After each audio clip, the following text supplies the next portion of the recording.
বাচ্চাদের সন্ধ্যার নাস্তায় ঝটপট কিছু বানানোর জন্য এই আইটেমটা আমার মনে হয় সবচেয়ে বেস্ট একটা রেসিপি বা বেস্ট একটা আইটেম।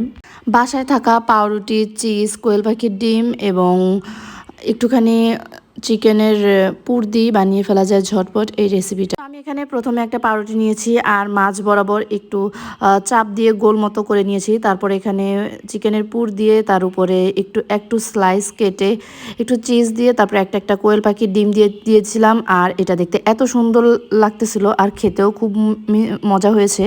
যেহেতু প্রতিটা বাচ্চাই সন্ধ্যার পর অনেক খিদা লাগে বা খিদা পায়, ওরা অনেক রকম ভাজা পোড়া খেতে চায়, তো সেই জন্য এই আইটেমটা আমার মনে হয় অনেক বেস্ট। যেহেতু পাউরুটিটা বাসায় থাকে, সব কিছুই বাসায় থাকে, জাস্ট আগে থেকে একটু চিকেনের পুর রেডি করা থাকলেই খুব ঝটপট এবং তাড়াতাড়ি একটা ইউনিক নতুন রেসিপি বানানো যায়। আর যেহেতু পাউরুটির ওপর চিজ দেওয়া, চিজ তো বাচ্চাদের খুবই পছন্দ। আর কোয়েল পাখির ডিম দেখতে এত কিউট লাগতেছিল। আর জিনিসটা যেহেতু এখনও পুরা প্রিপেয়ার্ড হয়নি, আর যখন ফুল রান্না হয়ে যায় বা ফুল রেডি হয়ে যায় তখন দেখতে আরও অনেক লোভনীয় লাগে।